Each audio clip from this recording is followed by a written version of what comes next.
TSM can though. On the bottom side of the map. I can love TSM!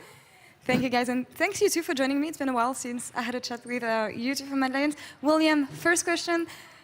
Difficult early game from you, but when it comes to the late game team fights, you had a lot of responsibility with your Sivir staying in the right place. Tell me about these moments and how you had to stay in the right place and be impactful with the champion. Well, Sivir is a bit broken. Is it, though? Yeah, it's a bit broken. And once we get like 3 items, I'm just killing everything that walks in front of me. And I managed to get 2 items, and we had a good fight, and then Sivir became online. And yeah, we won. Yeah, you won, basically. And you beautiful team fights from you guys. But Kaiser, you were coming off a 3-game lose streak.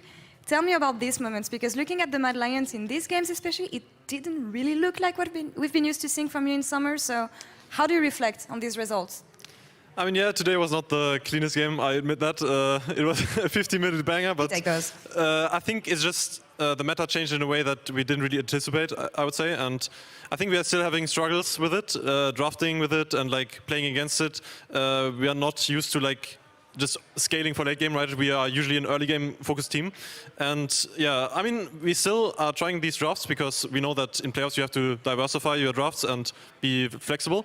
So we are trying stuff because we are in playoffs, right? And yeah, that's, we just have to get better at them and then we'll be fine. It's the right thing to do, I guess, with the few games you have left. But when you think of the Mad Lions throughout summer, Unforgiven, I think you are a huge part of your team's victory and success.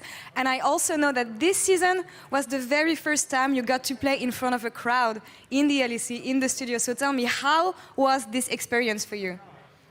I mean, I really like playing with crowd. It's really fun, and I really love it. And it's way more fun playing on stage than offline. I mean, online. Online is kind of meh. Meh, okay. Yeah. Do you think it gives you extra motivation to know that people can be cheering for you? Yeah, it's way more fun, and it just feels like the game matters way more. That's amazing that you got this opportunity. Kaiser, anything you have to say about your AD Carry's performance in summer and his success?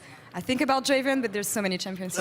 Yeah, I mean, I think I'm really impressed by him because when I was on stage, I mean, I didn't really have like the biggest nerves, right? But I know that like some players, they kind of like choke on it, like choke on stage, right? They are in front of the crowd and like they're playing way more passive and stuff like this. But I'm glad that it's not the case with Willy. I think Willy is performing really well right now, like especially on his comfort picks, right? And yeah, I think I'm really happy with him. Banger performance again on Draven, Unforgiven. Now, when we focus on the rest of the season for Mad Lions in the hopes of getting the upper bracket, you kind of need G2 to lose later today in the match of the week against Misfits. What's your prediction for this game? Because we know that whenever these two teams play together, it's insane madness. Misfits, G2, who do you think takes it? I don't know. I think the game can go both ways, but I think G2 is winning.